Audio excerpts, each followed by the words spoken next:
LNMU के second semester में हमें वेक्टर एनालिसिस पढ़ना है। और वेक्टर एनालिसिस का जो सबसे पहला सेक्शन है वो प्रोडक्ट ऑफ 3 एंड 4 वेक्टर्स है।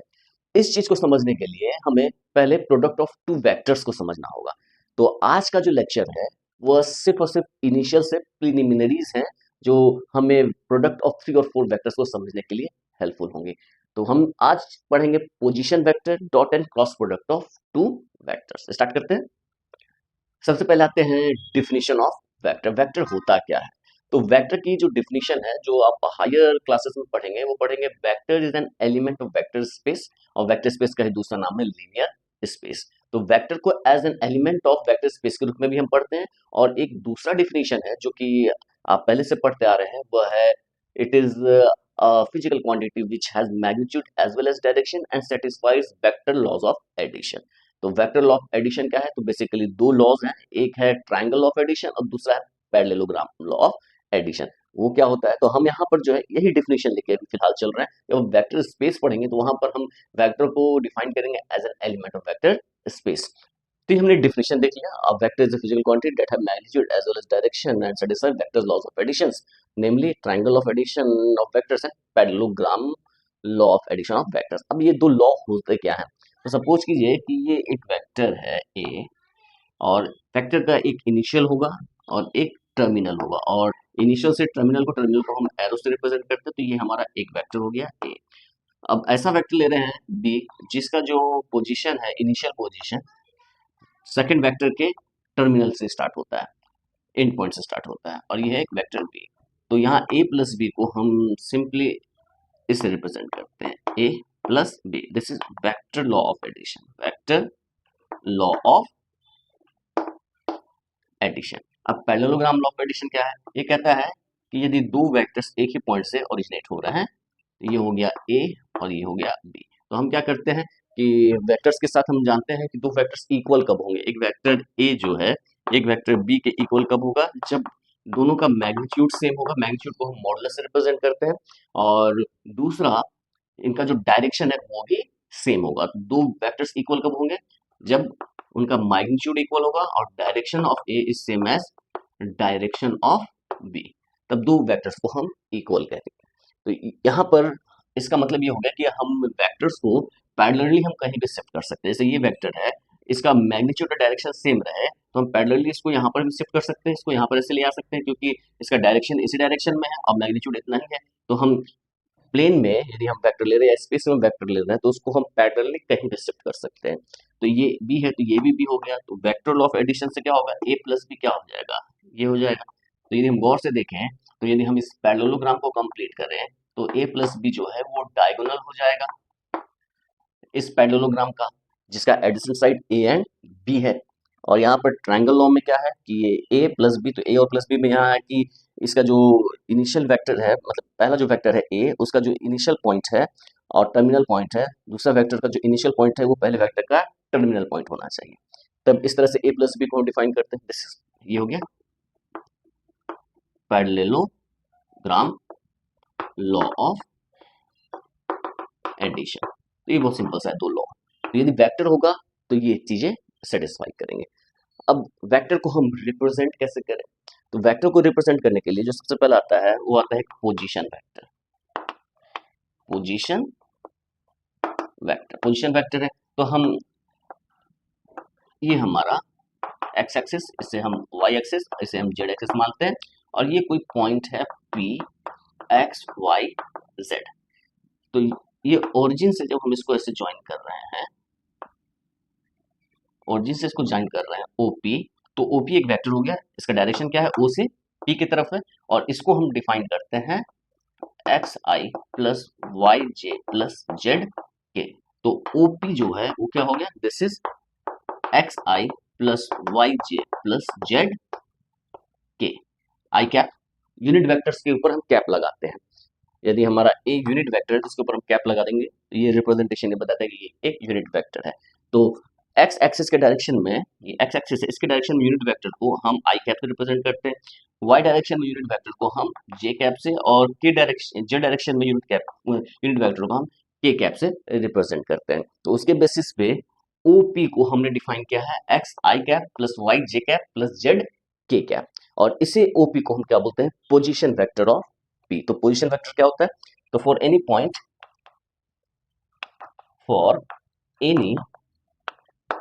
P in space the position vector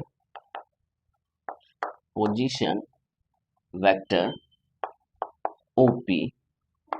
is, P को हम कोऑर्डिनेट ले लेते हैं X Y Z in space, the position vector OP is defined as OP is equal to x I cap plus y j cap plus z k cap, जहां पर where I cap, j cap and k cap are unit vectors along x axis, y axis and z axis respectively। तो position vector को हम इस तरह से define करते हैं। तो हमारे पास यदि कोई भी पॉइंट है, P एक पॉइंट दिया हुआ है 2 -3 -4, तो position vector of this point क्या होगा, OP is 2 I cap -3 J cap -4 K cap. तो पोजीशन वेक्टर किसी भी पॉइंट का हम बहुत आसानी से निकाल सकते हैं। अब हम आते हैं एक सिंपल वेक्टर, जैसे हम हमारे पास कोई पॉइंट ए दिया हुआ है, ये कोई पॉइंट बी दिया हुआ है, तो ए बी एक वेक्टर होगा। इस वेक्टर का हम कैसे, इस वेक्टर को हम देखना चाहते हैं ये क्या है। हमारे पास दो पॉइंट दिए हुए हैं, ये पॉइंट दिया हुआ है ए, सपोज करते हैं इसका नाम है x1 y1 z1, और यहाँ पे कोई पॉइंट दिया हुआ है, सपोज करते हैं B, this is x2 y2 and z2। ये हमारा ओरिजिन है। तो हम ओ ए और ओ बी को हम ज्वाइन कर सकते हैं। हमारा ओ एक पोजीशन वेक्टर है, ओ बी एक पोजीशन वेक्टर है और ए बी एक वेक्टर है। तो हम ए बी को देखना चाहते हैं क्या है। तो ट्राइंगल ऑफ एडिशन से O A plus A B is equal to O B होगा, बहुत ही सिंपल है। तो बाई ट्राइंगल लॉ क्या हो जाएगा, ट्राइंगल लॉ ऑफ एडिशन हमारे पास क्या होगा, O A vector plus A B vector is equal to O B vector. यहाँ से ए बी वेक्टर क्या आ जाएगा, ए बी वेक्टर हो जाएगा O B position vector of B minus position vector of A, यानी ओ बी माइनस ए ओ ए। और O B हमारे पास क्या है, ओ बी है x2 I cap plus y2 j cap plus z2 k cap, minus O A क्या है, x1 I cap y1 j cap and z1 k cap. तो इसमें हम इसको लिख सकते हैं x2 minus x1 I cap plus y2 minus y1 j cap plus z2 minus z1 k cap. तो हमारा ए बी ये हो गया। तो हमें जब भी कोई दो पॉइंट दिए हुए हैं, सपोज कीजिए यदि एक पॉइंट दिया हुआ है 2 -1 3 और बी कोई पॉइंट दिया हुआ है -1 -1 2, तो ए बी वेक्टर को हमें यदि निकालना है ए बी, तो हम क्या करेंगे, इसको लिखेंगे सेकंड माइनस फर्स्ट, मतलब -1 -2 I cap plus -1 minus of -1 J cap plus 2 -3 के कैप, यानी कि x2 minus x1 I cap, y2 minus y1 के कैप, z2 माइनस z1 के कैप। ये हमारा ए बी हो गया। तो हमारा ए बी क्या हो जाएगा, -3 आई कैप, और ये माइनस माइनस प्लस हो जाएगा तो कैंसिल आउट हो जाएगा, ये 0 हो जाएगा, और ये माइनस के कैप। तो ये सिंपल सा हो गया ए बी वेक्टर। तो हम पोजीशन वेक्टर यदि दो पॉइंट्स हमें दिए हुए हैं, तो ए से बी जो वेक्टर होगा ए बी वेक्टर, उससे हम बहुत आसानी से इस तरह से निकाल सकते हैं। अब हमारे पास दो वेक्टर्स आ गए, तो वेक्टर्स को हम ऐड करना तो बहुत आसानी है। यदि हमारे पास एक वेक्टर ए दिया हुआ है a1i plus a2j plus a3k, और बी एक वेक्टर है b1i plus b2j plus b3k, तो हमें इसे ऐड करना हो a प्लस b, तो हम क्या करते हैं, कंपोनेंट वाइज ऐड कर देते हैं, मतलब a1 plus b1i, a2 plus b2j and a3 plus b3k। इस तरह से हम ऐड करते हैं। माइनस करना होगा तो यहाँ पर हम माइनस कर देते थे। तो ये एडिशन ऑफ वेक्टर्स और सब्ट्रैक्शन ऑफ वेक्टर्स, मतलब एडिशन ही एक्चुअली होता है, सब्ट्रैक्शन तो हम इनवर्स के रूप में कंसिडर करते हैं। वो हम बाद में देखेंगे वो सारी चीजें क्या होती हैं। तो एडिशन और सब्ट्रैक्शन हम इस तरह से डिफाइन कर पाते हैं बहुत आसानी से। अब जो नेक्स्ट क्वेश्चन राइज होता है कि जब हम दो वेक्टर्स हमारे दिए हुए हैं, एक वेक्टर ए दिया हुआ है, एक वेक्टर बी दिया हुआ है, तो हम इनको प्रोडक्ट कैसे करें। तो इसको प्रोडक्ट, इनके प्रोडक्ट के लिए हमारे पास दो तरह का प्रोडक्ट आता है, एक आता है डॉट प्रोडक्ट और एक होता है क्रॉस प्रोडक्ट। तो अब जो है हम dot product of two vectors और cross product of two vectors को देखते हैं। अब आते हैं product of two vectors. Product of two vectors में पहले हम पढ़ते हैं डॉट प्रोडक्ट, उसके बाद पढ़ेंगे क्रॉस प्रोडक्ट। तो डॉट प्रोडक्ट को पहले रिप्रेजेंट कैसे करते हैं, तो हमारे पास यदि एक वेक्टर है और बी एक वेक्टर है, तो ए डॉट बी को हम डिफाइन करते हैं mod A mod B cos theta. तो ए डॉट बी जो है ये एक स्केलर क्वांटिटी होता है। क्रॉस प्रोडक्ट को हम कैसे डिफाइन करते हैं, एक वेक्टर है बी एक वेक्टर है, तो ए क्रॉस बी को डिफाइन करते हैं mod A mod B sine theta N. N जो है वो नॉर्मल वेक्टर है which is normal to both A and B. N is perpendicular to A, N is perpendicular to B.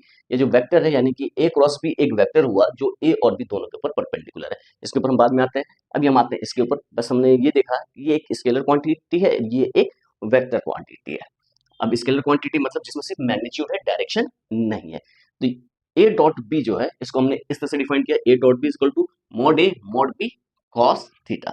अब हमारे पास यदि कोई वेक्टर ए दिया हुआ है a1 आई कैप, a2 जे कैप, a3 के कैप, और b एक वेक्टर दिया हुआ है b1 आई कैप, b2 जे कैप, b3 के कैप, तो मॉड ए की वैल्यू होती है under root a1 square, a2 square, a3 square. Mod जो है वो एक्चुअली उस वेक्टर का लेंथ है, उस वेक्टर का लेंथ है। यदि हमारे पास ये वेक्टर दिया हुआ है, मीन्स ये इसका यदि हम पोजीशन वेक्टर लें तो इसको ओरिजिन से यदि हम इस पॉइंट पे मिलाएं a1 a2 a3, तो ये जो लेंथ है this length is the modulus of this vector. तो ये लेंथ क्या होगा, यहाँ पर हम जानते हैं यदि 0 0 0 हो तो इसका लेंथ क्या होगा, under root x2 minus x1 square, यानी कि a1 माइनस जीरो का स्क्वायर यानी a1 square, plus a2 minus zero square मतलब a2 square, plus a3 minus zero square means a3 square. तो मॉड ए की वैल्यू ये होती है। उसी तरह मॉड बी की वैल्यू क्या हो जाएगी, सिंपली हो जाएगी जो हमारे कंपोनेंट्स है आई जे के उनका स्क्वायर ले लेते हैं, कोफिशिएंट्स जो है आई जे के उनका स्क्वायर ले लेते हैं। तो ये क्या हो गया b1 square plus b2 square plus b3 square, ये हो गया हमारा।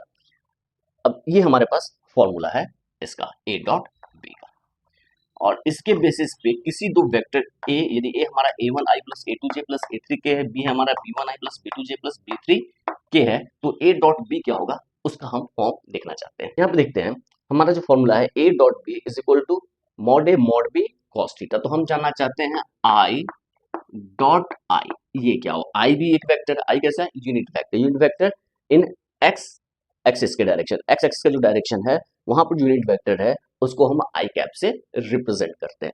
तो आई कैप जो है एक वेक्टर हो गया जिसका मैग्नीट्यूड है 1, यानी कि आई कैप का मैग्नीट्यूड 1 है।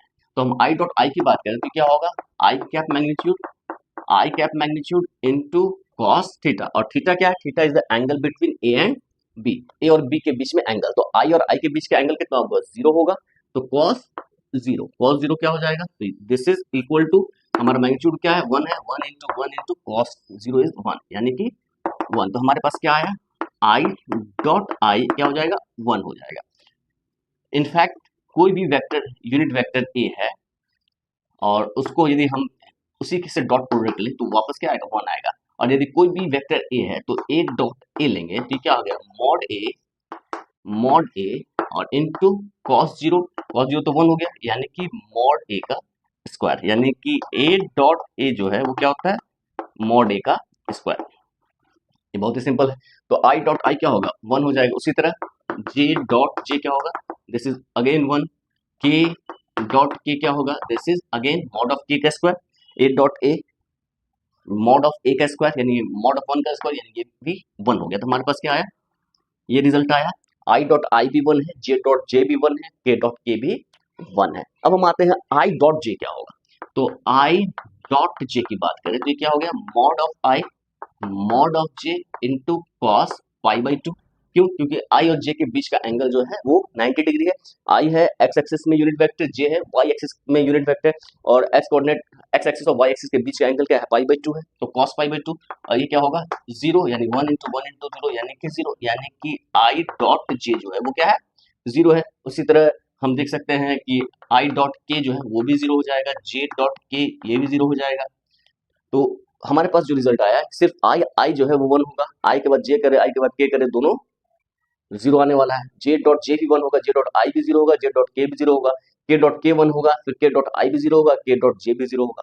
तो हमारे पास 1 सिर्फ आई डॉट आई में ही आएगा, जे डॉट जे में भी 1 आएगा, और के डॉट के में ही 1 आएगा, और किसी दूसरे केस में 1 हमारा नहीं आने वाला, यदि हम डॉट प्रोडक्ट ले रहे हैं आई जे के में। तो अभी जो हमारा रिजल्ट आया हम उसका यूज करते हैं। हमारे पास ए डॉट बी हम लेना चाहते हैं। तो ए दिया हुआ है a1i plus a2j plus a3k, B दिया हुआ है b1i plus b2j plus b3k।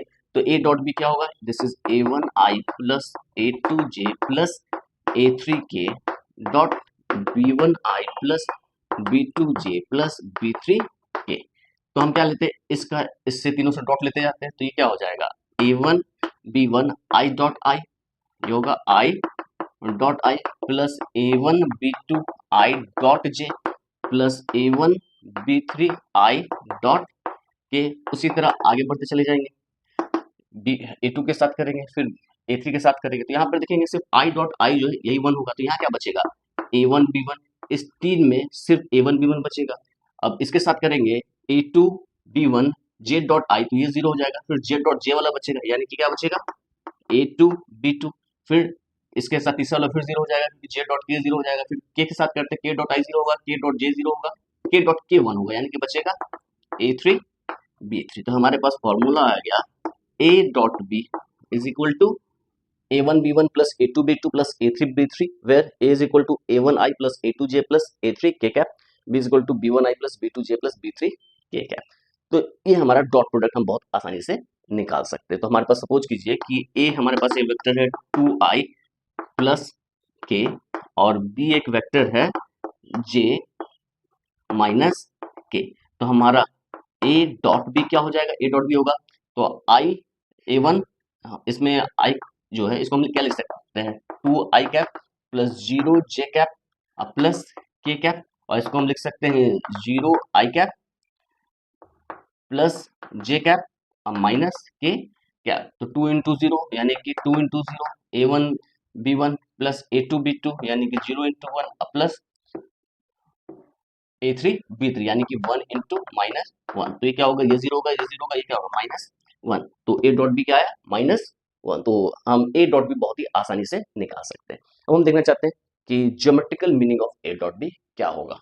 Geometrical meaning पे आने से पहले, geometrical meaning of dot product पे आने से पहले हम देखना चाहते हैं product of scalar to a vector. यानी हमारे पास यदि कोई एक वेक्टर a दिया हुआ है a1i plus a2j cap plus a3 k cap, तो हमारे पास कोई वेक्टर कोई स्केलर क्वांटिटी है k क्या है? स्केलर क्वांटिटी है, स्केलर क्वांटिटी है।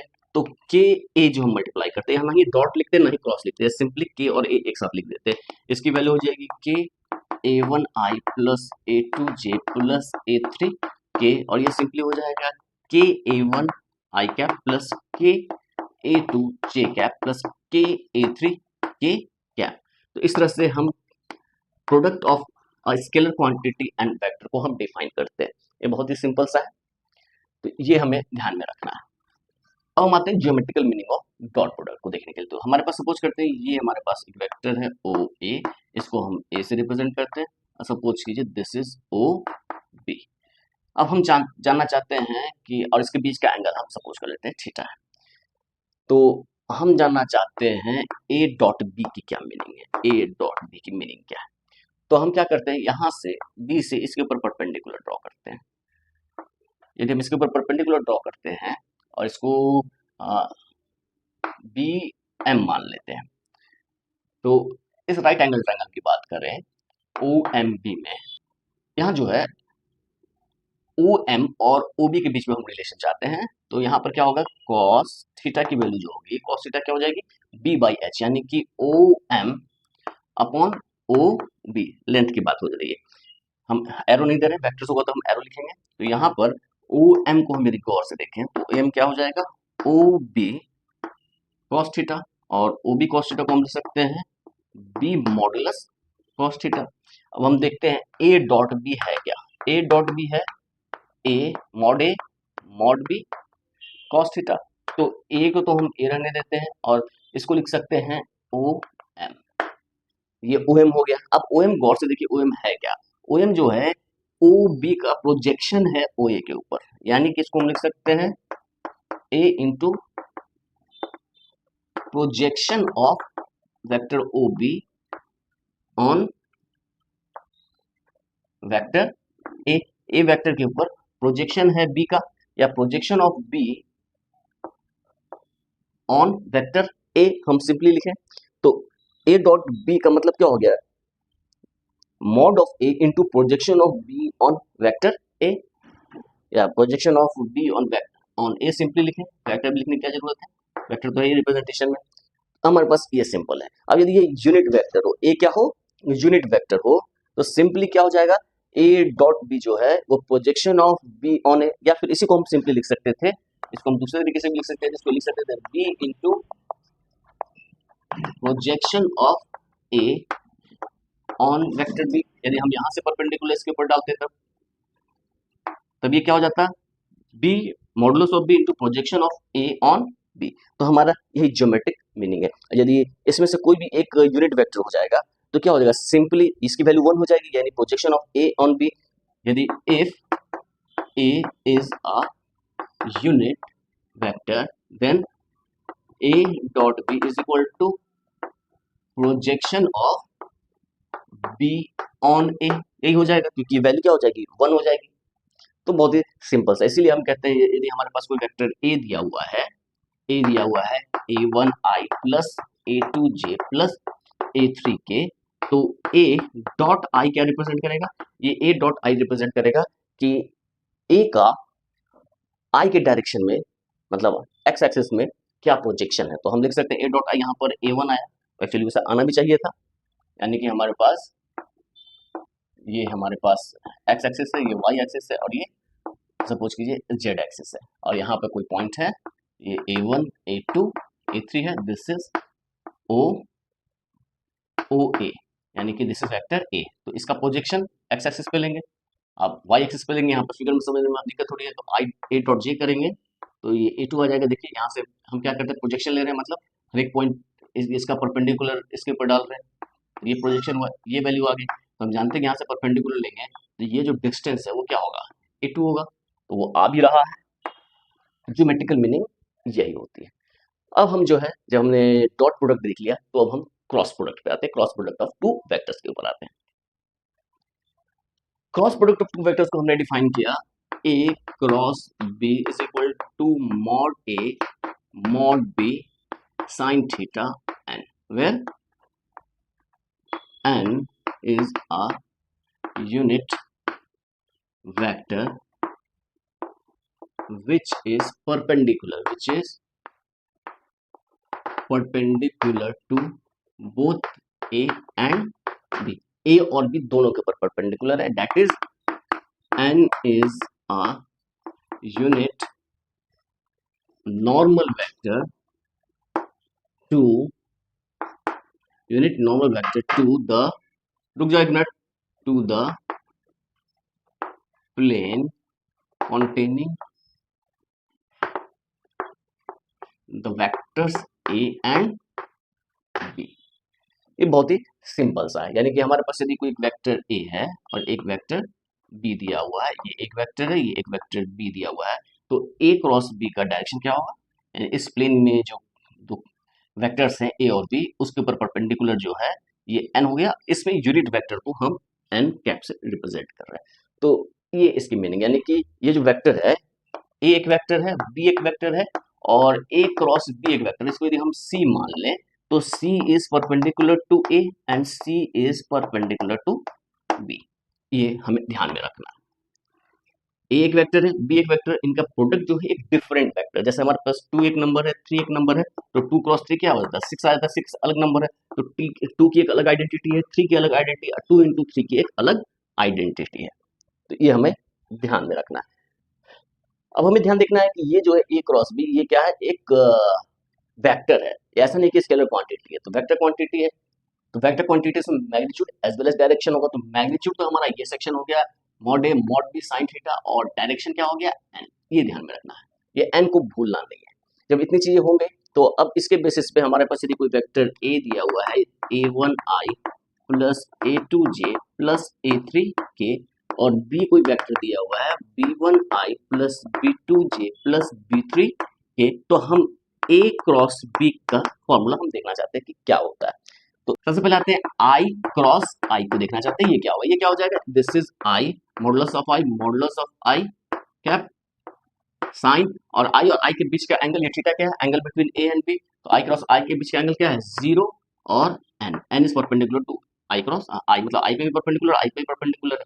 अब यहाँ देखेंगे तो आई आई तो 1 into 1, और साइन 0 0 होता है, एन कैप, तो ये क्या होगा, 0 वेक्टर हो जाएगा। ये क्या हो जाएगा, 0 वेक्टर हो जाएगा। ये ध्यान रखना है, ये वेक्टर क्वांटिटी है लेकिन ये 0 वेक्टर है, इसका मैग्नीट्यूड 0 है और डायरेक्शन कुछ भी हो सकता है। तो 0 वेक्टर का डायरेक्शन डिफाइन नहीं होता। ये हमारा हो गया आई क्रॉस आई क्या होगी, 0 वेक्टर। अब हम देखना चाहते हैं आई क्रॉस जे क्या होगा। तो आई क्रॉस जे को हम देखेंगे तो ये क्या हो जाएगा, this is mod of I, this is mod of J, and this is sine I और जे के बीच का जो एंगल है वो क्या है, पाई बाई 2, और एन कैप क्या है, आई और जे दोनों के परपेंडिकुलर है। तो यहाँ पर ध्यान देना है, आई आई जे क्या होगा, तो आई क्रॉस जे जो है वो परपेंडिकुलर हो जाएगा, ये हो जाएगा के। अब यहाँ पे के होगा कि माइनस के होगा, इस चीज को ध्यान रखने का बड़ा सिंपल तरीका है कि आई जे के हम कहीं भी लिख लेते हैं। इसको हम लिख लेते हैं आई, इसको हम जे मान लेते हैं, और इसको हम के मान लेते हैं, और हम जो सर्कल का रोटेशन है वो आई जे के, आई से जे से के फॉर्म में हो, मतलब इस डायरेक्शन में हो। ऐसा नहीं हो कि आई के जे हो, डायरेक्शन हम आई जे के जैसे भी लिखें, यदि हम आई यहाँ लिखें और जे हम यहाँ लिख लेते हैं और के यहाँ लिख लेते हैं, तो हमारा डायरेक्शन जो है हम इसको ऐसे रिप्रेजेंट करते हैं, आई जे के, ऐसे ध्यान में रखते हैं। तो हम जब भी ध्यान रखें वो आई जे के डायरेक्शन में ध्यान रखें। तो आई क्रॉस जे जो है वो के हो जाएगा, के क्रॉस आई जो है वो जे हो जाएगा। अब यदि हम उल्टा लेके आए, आई क्रॉस के हो जाएगा माइनस जे हो जाएगा। तो यहाँ पे क्या ध्यान देंगे, आई क्रॉस जे जो है वो हो जाएगा के, लेकिन जे क्रॉस आई करें, जे क्रॉस आई करें तो क्या हो जाएगा, माइनस के, क्योंकि ये डायरेक्शन के ऑपोजिट में है। यहाँ आई से जे के डायरेक्शन में, ये ऑपोजिट डायरेक्शन में, तो जे क्रॉस आई क्या होगा, माइनस के। तो आई क्रॉस जे क्या हो गया, के हो जाएगा, K is perpendicular both I and J, उसका डायरेक्शन प्लस में लेंगे, माइनस में नहीं लेंगे। जे क्रॉस आई लेते तो माइनस के लिखते, ये क्या हो जाएगा, 1 into साइन पाई बाई 2 1 के, यानी के क्या हो जाएगा, के। तो हमारे पास क्या आया, आई क्रॉस जे जो है वो क्या आ जा रहा है, के आ जा रहा है। उसी तरह हम आई क्रॉस जे, जे क्रॉस के देखेंगे वो आई आ जाएगा, और के क्रॉस आई जो है वो जे आ जाएगा। तो ये हो गया। अब फिर यदि हम उल्टा करें, यानी कि जे क्रॉस आई जो है वो क्या हो जाएगा, माइनस के हो जाएगा, के क्रॉस जे माइनस आई हो जाएगा, एंड आई क्रॉस के माइनस जे हो जाएगा। तो ये चीजें हमें ध्यान रखनी है। उसके बेसिस पे हम इसको देखते हैं क्रॉस प्रोडक्ट। तो हमारे पास क्या आ जाएगा, ए क्रॉस बी जो है वो क्या आ जाएगा, a1 आई कैप प्लस a2 जे कैप प्लस a3 के कैप। इसका हम क्रॉस प्रोडक्ट ले रहे हैं, b1 I cap, b2 J cap and b3 के कैप।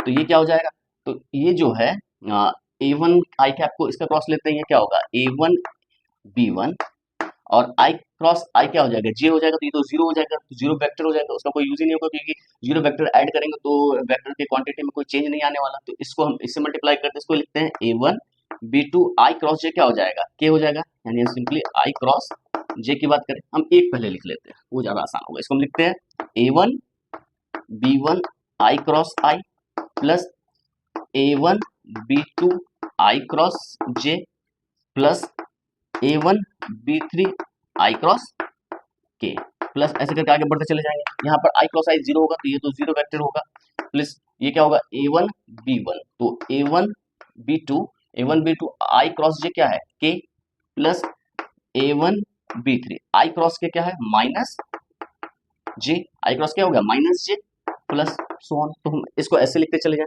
तो ये जो एक्सप्रेशन है इसको इस तरह से करने में बहुत टीडियस है और समय भी बहुत है। इसका एक स्टैंडर्ड फॉर्म आएगा, इसको हम स्टैंडर्ड फॉर्म इसको लिख सकते हैं डिटरमिनेंट के फॉर्म में। हम लिखें आई कैप जे कैप के कैप, और पहला वेक्टर ए है तो पहले के जो कोफिशिएंट्स है आई जे के तो आई का कोफिशिएंट क्या था, A1 A2 A3, यहाँ B1 B2 B3। तो इसको हम in short A cross B को हम ये लिख सकते हैं, और इसी को हम एक्सपेंड करेंगे तो इसको जो हम एक्सप्रेशन आएगा वो फाइनल वही एक्सप्रेशन आएगा। तो इसको हम देखते हैं ये क्या हो जाएगा, इसको हम देखें तो आई लिखें तो ये क्या होगा, A2 B3 minus A3 B2 I cap minus J cap, minus J करेंगे तो क्या होगा, A1 B3 minus A3 B1 J cap plus यहाँ पर K को रहेंगे तो K करेंगे तो क्या होगा, ये A1 B2 minus A2 B1 K cap. तो ये हमारा ये आया। तो यहाँ से भी हम लास्टली इसी पे आने वाले। तो हमारा फॉर्मूला इसको जो है इस फॉर्म में ध्यान में रखें तो बहुत आसानी से हमारा कैलकुलेशन हो पाएगा। तो एक क्वेश्चन करते हैं तो ध्यान में रहेगा, एक वेक्टर दिया हुआ है A I plus J minus K और B वेक्टर दिया हुआ है 2I minus J plus 3K। तो हमें A क्रॉस B निकालना है। तो A क्रॉस B क्या होगा, I cap J cap K cap determinant में, और ये देखिए ये ऑर्डर मेंटेन करना है। A क्रॉस B है, A पहले है तो A वाले वेक्टर्स के कोएफिशिएंट्स को लिखेंगे 1, ये 1 ये -1, फिर B वाले 2 -1 3। अब इसे हम करते हैं तो ये क्या होगा, I कैप और यहाँ पर 3 into 1 3 minus -1 into -1 plus 1 -1 minus J cap की बात करें, J कैप करें तो क्या होगा 3 माइनस माइनस प्लस 2 और प्लस K कैप की बात करें तो क्या होगा -1 माइनस 2। तो ये वैल्यू क्या आ जाएगी 2I cap minus 5 J cap minus 3 K cap. तो बहुत ही आसानी से निकल गया इस तरह से। यदि हम ऐसे से एक एक करके प्रोडक्ट करें तो बहुत समय लगेगा, तो ये ध्यान में रखना है। और दूसरी बात हमने देखा था A डॉट B जो है वो B डॉट A के इक्वल होता है, A dot B B dot A के इक्वल होता है, और A क्रॉस B जो है वो B क्रॉस A के इक्वल नहीं होता। मतलब डॉट प्रोडक्ट तो कॉम्पिटेटिव होता है लेकिन क्रॉस प्रोडक्ट कॉम्पिटेटिव नहीं होता है। In fact A cross B is equal to minus of B cross A, इसका डायरेक्शन ऑपोजिट हो जाता है, बस इतना ध्यान में रखना है। A cross B is equal to minus B cross A। अब हम आते हैं geometrical meaning of A cross B, यानी क्रॉस प्रोडक्ट के ज्योमेट्रिकल मीनिंग पर आते हैं। अब हम आते हैं geometrical meaning of cross product of two vectors. तो हमने देखा A क्रॉस B ये होता है mod A mod B sine theta N. तो एक्चुअली हम ये मॉडुलस को देखना चाहते हैं कि ये जो इसका जो मॉडुलस है मींस मैग्नीट्यूड जो है वो क्या होगा। एन तो वेक्टर हो गया, ये डायरेक्शन के ऊपर बात हो रही है, इसके मैग्नीट्यूड हम देखना चाहते हैं, यानी कि हम चाहते हैं ए क्रॉस बी का मॉडुलस। ये क्या होगा, सिंपली हो जाएगा ए बी साइन थीटा, और एन का तो मॉडुलस 1 ही होता है, यानी कि ये। तो हम इसकी मीनिंग देखना चाहते हैं कि ये क्या है, मैग्नीट्यूड क्या रिप्रेजेंट करता है, ये इसकी क्या मीनिंग है। तो हमारे पास एक वेक्टर है, एक वेक्टर दिया हुआ है और ये एक वेक्टर बी दिया हुआ है। तो हम इस पैरेललोग्राम को कंप्लीट कर लेते हैं। इस पैरेललोग्राम को यदि हम कंप्लीट करते हैं तो इसके बीच का एंगल थीटा है। अब हम इसको यहाँ से ज्वाइन कर लेते हैं। यहाँ से यदि हम परपेंडिकुलर ड्रॉ करें तो अब ये देख सकते हैं this is equal to this, this is equal to this, this is equal to this. मतलब ये जो ट्रायंगल है, यदि ओ ए बी सी की बात करें तो O A B is congruent to C B A. ये बहुत आसानी से है, यानी कि triangle O A B is congruent to triangle C B A. ये दो ट्रायंगल कॉन्ग्रुएंट है। कॉन्ग्रुएंट है मतलब इसका जो एरिया होगा वही इसका एरिया होगा। हम इसका एरिया निकालना चाहते हैं तो इसका एरिया क्या होगा, हाफ इंटू बेस, बेस क्या है ओ ए, और इंटू इसको यदि हम एच मान लें तो ओ ए इंटू एच होगा। अब एच की वैल्यू लिखे, ये थीटा दिया हो तो बी के टर्म में एच आसानी से निकल जाएगा, यानी कि हम साइन थीटा लें, साइन थीटा क्या होगा एच और मॉड बी हो जाएगा। ओ बी को मॉड बी लिख सकते हैं, यानी कि एच की वैल्यू क्या होगी मॉड बी साइन थीटा। तो ये क्या होगा, इसको हम लिख सकते हैं एरिया ऑफ ट्रायंगल। ये जो एरिया है ट्रायंगल ओ ए बी का ये हो गया half into O A is mod of A, और इंटू एच की वैल्यू हमने निकाला बी साइन थीटा। तो ये हाफ ऑफ दिस हो गया, और ये पूरे ट्रायंगल का इसका भी एरिया सेम है। तो ये जो हमारा पैरेललोग्राम है तो area of parallelogram O A C B ये क्या हो जाएगा, दिस इज इसका मल्टीप्लाई बाय 2, यानी कि 2 into half of mod A mod B sine theta, यानी कि mod A mod B sine theta. और mod A mod B sine theta क्या है, modulus of A cross B, यानी कि ए क्रॉस बी का मॉडुलस। तो हमने क्या रिजल्ट निकाला, हमने रिजल्ट निकाला ज्योमेट्रिकल मीनिंग क्या होगा, ए क्रॉस बी जो है, ए क्रॉस बी का मैग्नीट्यूड जो होगा वो area of parallelogram, area of parallelogram whose adjacent sides are A and B, adjacent sides जिसके अगल बगल का साइड क्या है, ए और बी, ये बी है, ये बी है, ये ए है, मतलब ए बी ए माने या ए बी ए माने या ए बी ए माने, तो ये मॉडुलस क्या होता है, ये बहुत सिंपल रिप्रेजेंटेशन है। अब जो है नेक्स्ट क्लास में हम अपने कोर्स पे आएंगे, वो आएगा प्रोडक्ट ऑफ 3 and 4 वेक्टर्स।